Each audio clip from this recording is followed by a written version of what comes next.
Welcome back to our podcast. Today we are diving into a really interesting topic. Absolutely. I've been looking forward to this one. कभी सोचा है कि आज से लगभग 2300 साल पहले चंद्रगुप्त मौर्य के समय का भारत कैसा दिखता होगा? मतलब किसी बाहरी की नजर से। हाँ बिल्कुल। और मजे की बात यह है कि हमारे पास ऐसा एक नजरिया है भी। अच्छा। जी, एक यूनानी राजदूत थे, मेगास्थनीज। वो उस समय यहाँ आए थे और उन्होंने जो देखा उसे इंडिका नाम की एक किताब में लिखा। इंडिका, हाँ सुना है। तो आज हम उसी की बात करेंगे। बिल्कुल।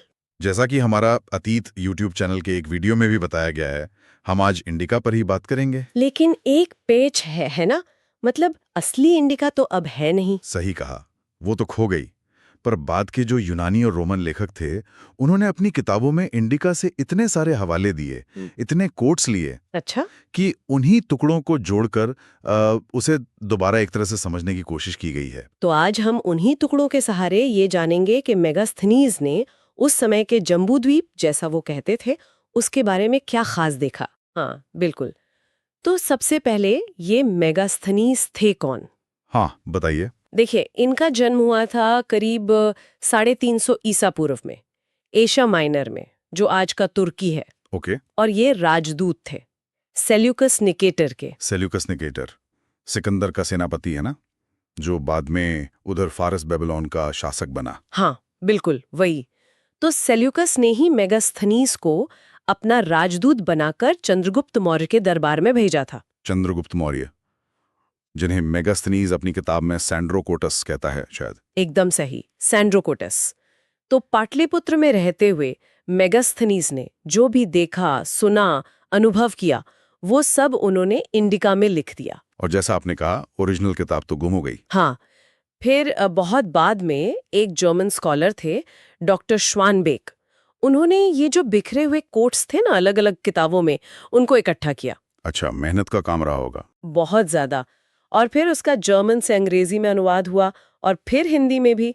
तो हम जो भी बात कर रहे हैं वो इन्हीं जुड़े हुए हिस्सों पर आधारित है, ये ध्यान रखना जरूरी है। ठीक है, तो चलिए शुरू करते हैं।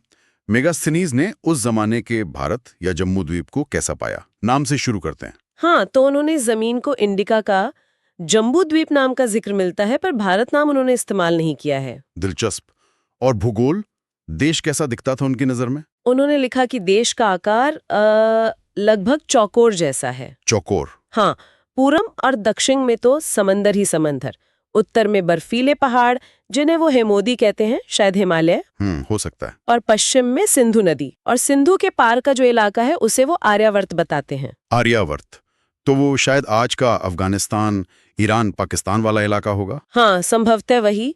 उन्होंने जमीन को बहुत उपजाऊ बताया, बड़े बड़े पहाड़, विशाल मैदान। और संसाधन? लोग? संसाधन खूब थे, सोना, चांदी, तांबा, जानवर भी बहुत, चीते, भालू और खासकर हाथी, बड़े विशाल हाथी। हाथी? हाँ, उनका तो सेना में इस्तेमाल होता था। बिल्कुल, उन्हें बाकायदा ट्रेन किया जाता था सेना के लिए, और वो युद्ध जिताने में बहुत अहम होते थे।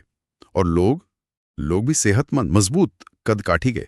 एक चीज जो मुझे चौंकाती है वो ये कि मेगास्थनीज ने लिखा कि यहाँ कभी अकाल नहीं पड़ता था। हाँ?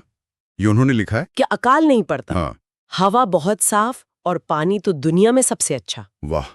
और खेती के बारे में क्या कहा? खेती का और किसानों का दर्जा बहुत ऊंचा था। हल जोतने वालों को, मतलब किसानों को, बहुत पवित्र माना जाता था। पवित्र? हाँ, इतनी इज्जत थी कि अगर दो राज्यों में लड़ाई भी हो रही हो तो दुश्मन सैनिक भी न तो खेत बर्बाद करते थे, न किसानों को कोई चोट पहुंचाते थे। अरे वाह, ये तो कमाल की बात है। मतलब युद्ध के भी अपने नियम थे जो खेती और किसानों को बचाते थे। बिल्कुल, ये उस समय की नैतिकता या नियमों की तरफ इशारा करता है। समाज के बारे में और क्या खास देखा उन्होंने? कोई और अनोखी बात? एक बहुत बहुत बड़ी बात, वो लिखते हैं कि सैंड्रोकोटस यानी चंद्रगुप्त, उनके राज में किसी को दास नहीं बनाया जा सकता था। दास नहीं थे? ये बिल्कुल भी। उनके अनुसार सब आजाद थे। हाँ, ये जरूर है कि आज के इतिहासकार इस बात से पूरी तरह सहमत नहीं है। कुछ मानते हैं कि दास प्रथा शायद किसी रूप में थी, पर मेगास्थनीज ने जो लिखा वो यही है। ठीक है, ये उनका ऑब्जर्वेशन था। और सामाजिक ढांचा, वर्ण व्यवस्था वगैरह? उन्होंने वर्ण व्यवस्था का जिक्र नहीं किया है, नहीं छुआछूत का। अच्छा, तो फिर? उन्होंने समाज को 7 वर्गों या श्रेणियों में बांटा हुआ बताया, पेशे के आधार पर। 7 वर्ग कौन कौन से? हाँ, 7। पहला वर्ग था दार्शनिकों का, सबसे ज्ञानी, सबसे सम्मानित। ठीक है। संख्या में कम, इनमें ब्राह्मण और श्रमण दोनों थे। और वो कहते हैं कि ये लोग बुद्धा को मानते थे। इतिहासकार मानते हैं कि ये बुद्ध का जिक्र है। खास बात ये कि बुद्ध के सिवा किसी और महापुरुष का नाम नहीं लिया उन्होंने। ओके, पहला वर्ग दार्शनिक। दूसरा वर्ग किसानों का, संख्या में सबसे ज्यादा और दार्शनिकों के बाद सबसे सम्मानित। ठीक। तीसरा वर्ग अहीरो या चरवाहों का, जो पशु पालते थे, गांव से बाहर तंबुओं में रहते थे। अच्छा। चौथा कारीगर और शिल्पी। इनसे राजा टैक्स नहीं लेता था, बल्कि उनको मदद देता था जीने के लिए। क्यों? क्योंकि वो हथियार वगैरह बनाते थे सेना के लिए। अच्छा। और पांचवा वर्ग सैनिकों का। किसानों के बाद सबसे ज्यादा संख्या इन्हीं की थी। ठीक है। छठा वर्ग था निरीक्षकों का, मतलब गुप्तचर या जासूस कह सकते हैं। ये राज्य की हर बात पर नजर रखते थे और राजा को रिपोर्ट करते थे। जरूरी काम। और सातवां वर्ग था सभासद और शासकों का, मतलब जो मंत्री, पार्षद, बड़े अधिकारी होते थे। संख्या में सबसे कम पर सबसे पावरफुल। राजा के सलाहकार वगैरह इसी वर्ग से होते थे। तो ये 7 वर्ग, हाँ। ये उस समय की जो हम वर्ण व्यवस्था सुनते हैं उससे तो काफी अलग लग रहा है। हाँ, बिल्कुल अलग है। और जैसा आपने कहा, इसमें वर्ण व्यवस्था या छुआछूत का कोई जिक्र न होना, ये इतिहासकारों के लिए हमेशा से एक पजल जैसा रहा है। शायद ये उस समय के समाज की एक अलग ही तस्वीर है। कम से कम एक बाहरी व्यक्ति ने उसे ऐसे देखा। अच्छा, मैं राजधानी पाटलिपुत्र के बारे में भी तो लिखा होगा उसने। हाँ, बिल्कुल। उसे वो पॉलीबोथरा कहता है। पॉलीबोथरा, क्या बताया उसके बारे में? बहुत बड़ा शहर बताया। गंगा और सोन नदी जहां मिलते हैं वहीं बसा हुआ, करीब 15 किलोमीटर लंबा और 3 किलोमीटर चौड़ा। 15 किलोमीटर? हाँ, बहुत बड़ा था मतलब। हाँ, और शहर के चारों तरफ लकड़ी की बनी एक बहुत मजबूत दीवार थी। लकड़ी की दीवार? जी, और उसमें 570 बुर्ज मतलब मीनारें थीं और 64 दरवाजे थे। बाप रे, लकड़ी की दीवार में इतनी मीनारें और गेट? हाँ, और दीवार के ठीक बाहर एक गहरी खाई भी थी। सुरक्षा के लिए भी, और शायद शहर का गंदा पानी उसी में जाता था। और शहर के लोग कैसे थे? ये सबसे मजेदार बात है।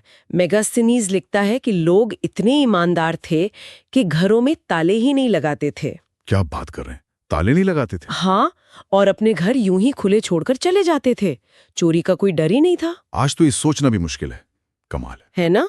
और कानून व्यवस्था भी काफी सख्त थी। अच्छा, जैसे झूठी गवाही देने पर सजा बहुत भयानक थी। अंग काट दिए जाते थे। बाप रे। हाँ, और अगर कोई किसी कारीगर का हाथ या आंख खराब कर दे, मतलब उसे अपाहिज बना दे, तो सीधे मौत की सजा थी। कारीगरों की इतनी सुरक्षा? जी, और किसी का हाथ पैर काटने वाले का वही अंग काट दिया जाता था। जैसे को तैसा वाला हिसाब। और राजा की सुरक्षा? वो भी जबरदस्त थी। कहते हैं राजा दिन में कभी नहीं सोता था। दिन में नहीं सोता था? क्यों? डर से कि कोई हमला ना कर दे, और रात में भी सोने की जगह रोज बदलता था। अच्छा, ताकि किसी को पता ना चले कि वो कहाँ सो रहा है। हाँ, ताकि हत्या की कोई साजिश कामयाब ना हो सके। तो ये सब तो बहुत दिलचस्प बातें हैं, पर इन सब के बीच एक बहुत बड़ी हैरानी वाली बात भी है ना? हाँ, बिल्कुल, सबसे बड़ी हैरानी की बात। क्या? पूरी इंडिका में इतने सारे वर्णन में मेगास्थनीज ने कहीं भी एक बार भी चाणक्य, कौटिल्य या विष्णुगुप्त इन नामों का जिक्र तक नहीं किया है। क्या? चाणक्य का जिक्र ही नहीं? ये कैसे हो सकता है? हम तो हमेशा से यही पढ़ते सुनते आए हैं कि मौर्य साम्राज्य के पीछे तो चाणक्य ही थे। हाँ, यही तो सबसे बड़ा सवाल है। जो राजदूत इतने साल दरबार में रहा, जिसने इतना सब कुछ लिखा, उसने चाणक्य जैसे इतने महत्वपूर्ण व्यक्ति का नाम तक नहीं लिया। ये तो वाकई चौंकाने वाला है। इसका क्या मतलब हो सकता है? पता नहीं। स्रोत वीडियो भी इसे आश्चर्यजनक मानता है। इतिहासकार भी इसका कोई पक्का कारण नहीं बता पाए हैं। क्या चाणक्य उस समय उतने प्रमुख नहीं थे जितना बाद की कहानियों में बताया गया? या मेगास्थनीज की उनसे कभी मुलाकात ही नहीं हुई? या कोई और वजह थी? कुछ साफ नहीं है। ये तो सोचने वाली बात है। तो कुल मिलाकर मेगास्थनीज की इंडिका हमें उस दौर के जम्बूद्वीप की एक तस्वीर तो देती है। एक अमीर देश, एक अनोखा समाज, सख्त कानून, एक शानदार राजधानी, ईमानदार लोग। बिल्कुल, पर चाणक्य जैसे किरदार का पूरी तरह से गायब होना इस तस्वीर को और भी ज्यादा रहस्यमयी बना देता है। सही कहा। और शायद इसी सवाल के साथ हम आज की इस बातचीत को यहीं रोकते हैं। हाँ, और सोचने के लिए ये सवाल छोड़ जाते हैं कि अगर चंद्रगुप्त मौर्य के दरबार में रहा एक विदेशी पर्यवेक्षक चाणक्य का कोई जिक्र नहीं करता, तो ये उस खास समय में चाणक्य की असली भूमिका के बारे में क्या कहता है? इतिहास कितना समकालीन विवरणों से बनता है और कितना बाद में जोड़ा जाता है, ये सवाल हमेशा रहता है।